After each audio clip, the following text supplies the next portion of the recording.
Hello friends, मी doctor Swati चनखोरे। आज तुमचं पदार्थ विज्ञानमधील सेकंड चॅप्टरमधील विशेष सिद्धांतमध्ये परत तुमचं स्वागत करते। आज आपण बघणार आहोत सामान्य विशेष सिद्धांत।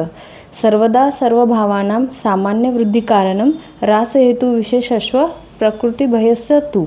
शरीरामध्ये असणारे भाव पदार्थ त्यांच्या समान गुणांच्या पदार्थाचे सेवन केल्यास वृद्धीस पावतात, तर विपरीत गुण पदार्थाचे सेवन झाल्यास शरीरात विविध भाव पदार्थाचा ऱ्हास म्हणजेच विनाश होतो। शरीरामध्ये परस्पर विरोधी गुणांच्या पदार्थांचे अस्तित्व हे एकाच वेळी जेव्हा आढळून येते, त्यामुळेच एकच पदार्थ सेवन केल्यास तो शरीरात समान गुणांच्या भाव पदार्थाची वृद्धी व विपरीत गुणांचा ऱ्हास एकाच वेळी घडून आणतो। सेकंड पॉईंटमध्ये आपल्याला आयुर्वेदाचे त्रिदंडवत म्हणजे सेकंड सिद्धांत, सत्व आत्मा शरीर च त्रिदंडवत, मन आत्मा व शरीर हे त्रिदंड मानले आहे। या त्रयीच्या संयुक्त आधारावरच मानवी जीवनाचे अस्तित्व ठरते। आयुर्वेद शास्त्रानुसार कोणत्याही व्याधीची चिकित्सा करताना औषधीचा फक्त शरीरावरच भावपदार्थ होणारा परिणाम न बघता रुग्णांच्या मन, आत्मा आणि शरीर या संयुक्त गोष्टींचा विचार करून औषधाचा प्रयोग हा अभिप्रेत आहे।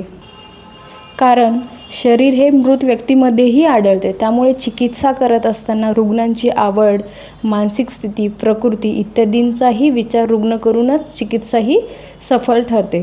तिसरा पॉईंट हा रस, वीर्य, विपाक व सिद्धांत।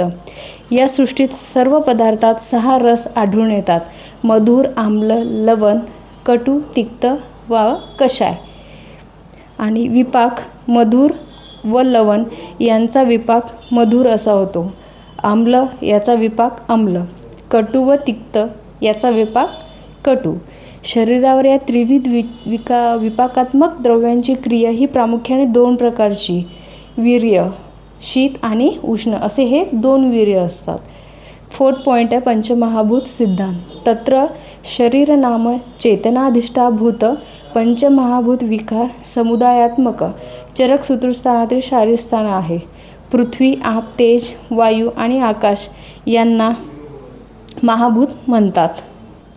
फिफ्थ पॉईंट आहे आपला लोक पुरुष सामान्य सिद्धांत। हा पॉईंट आपला 5 किंवा 3 मार्क्ससाठी इम्पॉर्टंट आहे।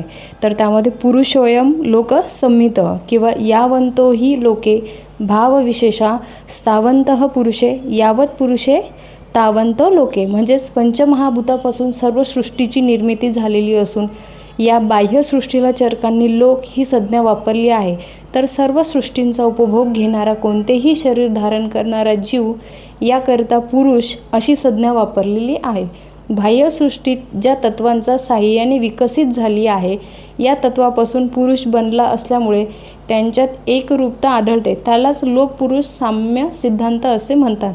ज्याप्रमाणे सर्व सृष्टी ही षडधात्वात्मक म्हणजेच पंचमहाभूत व आत्मा यापासून बनलेली आहे, त्याचप्रमाणे पुरुषातील कठीण अवयव आकार हे पृथ्वीमुळे, शरीरात ओलावा हा जलामुळे, तेजामुळे अग्नी, उष्णता तसेच वायू तत्वामुळे प्राण, इतर हालचाली ह्या आपल्याला पंचमहाभूतापासून मिळतात। आकाश स्तोत्र सच्छिद्र अवयव उत्पन्न होणार आहे, तर ब्रह्मतत्व हे सजीवातील आत्म्यांचे प्रतिनिधित्व करते।